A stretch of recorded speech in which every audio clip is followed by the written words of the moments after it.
ini saya ke Langkawi, soalan yang sama ditanya tentang air mandian jenazah Nabi SAW.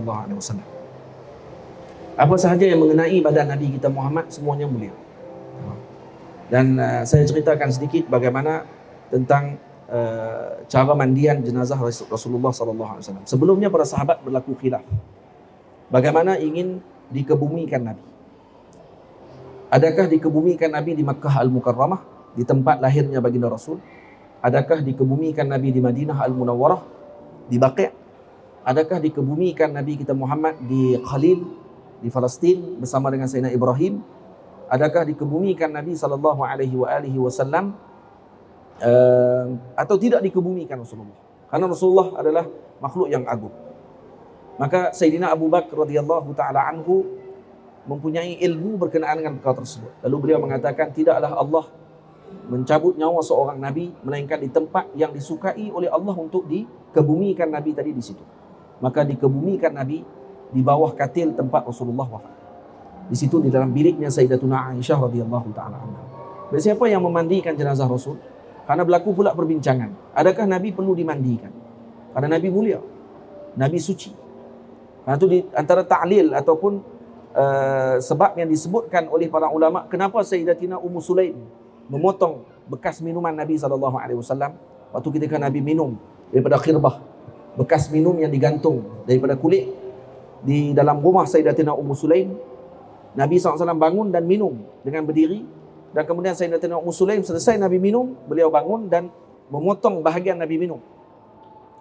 Kenapa dipotong? Karena kata beliau, tempat yang disentuh oleh Nabi ini lebih suci daripada mana-mana tempat ataupun mana-mana tangan yang menyentuh. Jadi tidak layak orang lain menyentuh perkara tersebut melainkan kena potong dan simpan. Macam tu sekali. Karena disentuh oleh Nabi kita Muhammad SAW. Yang kedua, ta'lilnya adalah untuk mengambil barakah dengan Nabi SAW. Jadi diambil untuk disimpan karena barakah, untuk diberikan kepada anak-anaknya pula setelah itu. Baik.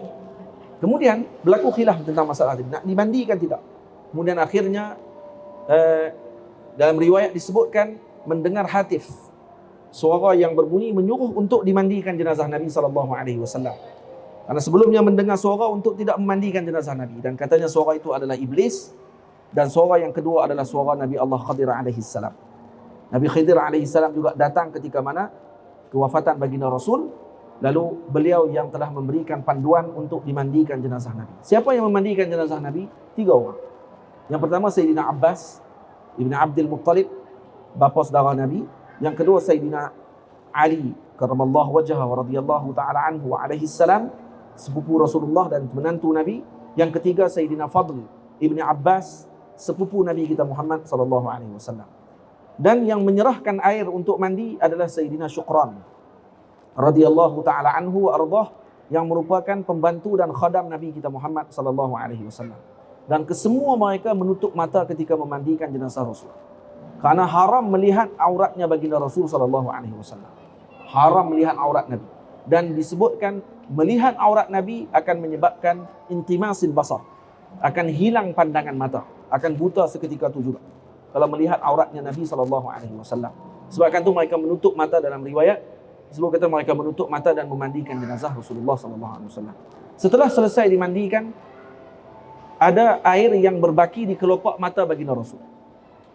Sayyidina Ali radhiyallahu ta'ala anhu wa karramallahu wajhahu wa alaihi salam meminum daripada celah kelopak mata Nabi. Air yang berbaki di kelopak mata Nabi diminum oleh Sayyidina Ali, mengambil barakah dengan Sayyidina Rasul SAW.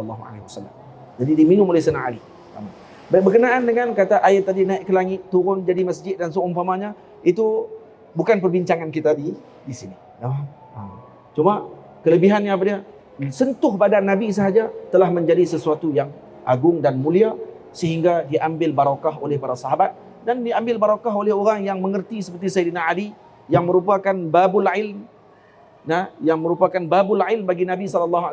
Bukti bahawa mengambil barakah dengan asarnya Nabi dan para salihin dan awliya adalah masyru', disyariatkan, dan bukanlah perkara yang bid'ah seperti mana yang disebut oleh sebahagian teman-teman kita yang tidak memahami tentang masalah tersebut. Wallahu ta'ala a'la wa a'lam.